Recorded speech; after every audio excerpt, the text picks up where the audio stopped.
All right, you made it, day one. Here we are now, day two. And so again, a quick reminder, this is day two. It'll come up a few more times in the future as well. So make sure you check the reps and the time, because the amount of time you're working will be changing during these workouts, okay? So make sure you always check those rep schemes. So this workout is 5 rounds, and it's gonna be max repetitions within a time frame. So it's gonna be work interval followed by a rest interval, and then a work interval and a rest interval. So the first thing we're gonna do is push-ups. So for 20 seconds, you're gonna do as many push-ups as you can. Then you're gonna rest for 40 seconds. Then you're gonna do 20 seconds of as many lunge steps as you can, and then rest for 40 seconds. That is 1 round, and you're gonna go through that 5 times. And then again, make sure you always check the times, because the next time you do this, it's gonna be 30 seconds of work followed by 30 seconds of rest, and it's gonna change again the 3rd time you do it. So always make sure you check on those. But let's make sure we got the movements down pat. All right, so first thing is the push-ups. So Buddy's gonna get down here. He's got his hands in a great position. They're just outside his shoulders, and he has his fingers splayed. That looks good. Now, one thing a lot of people struggle with push-ups is where their arms go. Their elbows tend to go out really far out to the sides, and we don't really want that. We want our hands are nice and tight, and our elbows are actually going to track back, and you want to keep them close to your side. Okay, we don't want them flaring out. We want to protect our shoulders, keep those elbows close. So the standard push-up, he has his feet behind him, and the goal is to be a straight line from his heels through his hips and into his shoulders and head. One nice straight line. We don't want any saggy butts, and we don't want anything sticking up too high. All right, no one needs a place to park the bike. We just want a nice straight body from heels to head. And then from here, he's just going to lower down, so the only thing that touches the ground is chest, and then push back up. Let's show a bad elbow position. Have those things flare out like you're trying to hurt your shoulders.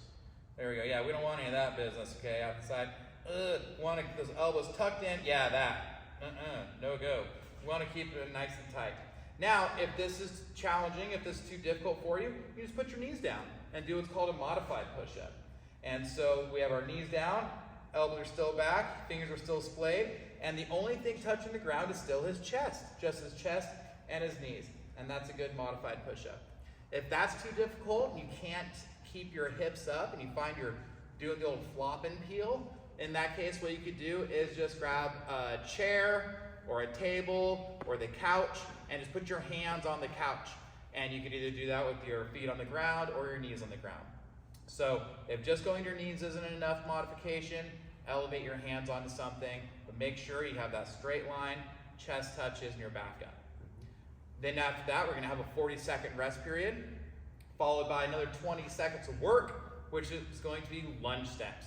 So this is great because you have options. Choose your own adventure. And you may choose to go on an adventure.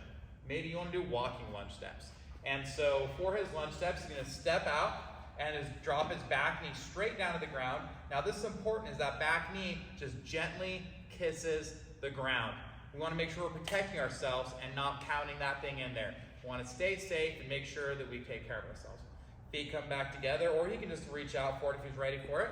And knee gently touches and back up. One thing that's really important about this is that when he comes up between each step, is that he gets all the way nice and tall. So the feet are right next to each other as he's standing tall. So let's do a few more lunges, walking lunges this way. Back knee gently touches, and he's back up every time. Full foot on the ground, always keeping that full foot on the ground. Now, if you don't want to go on an adventure, and you'd rather go on a staycation, then you could just do your lunges in one place as well. So you could step forward and then return to home base. Oh, nope, too dangerous out there, heading back, right? Or you could do reverse lunge steps. Wonder what's going on in the backyard. Ooh, nothing too exciting. Maybe you switch to their foot and you just go through there. But the other things stay the same. Pushing through your full foot and your back knee is just gently touching the ground. Hands, do your hands go on your knees?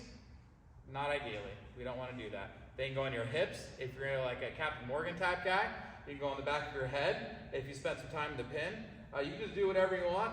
Just we want them to not touch your legs. We don't want to push off of those. if we can avoid it. However, if the only way you're getting off that knee is by using your hands on your legs, definitely help yourself out like that. That's right. Maybe you're deep in thought. You know what I mean? You want to pop that on there. So there we go. That's the next day workout. Again, make sure you look at the time domains in the text because the times will be changing. And there you go. There's day 2. Looking at you. Oh, and if you have questions, you can just reply to these texts and we'll get back to you.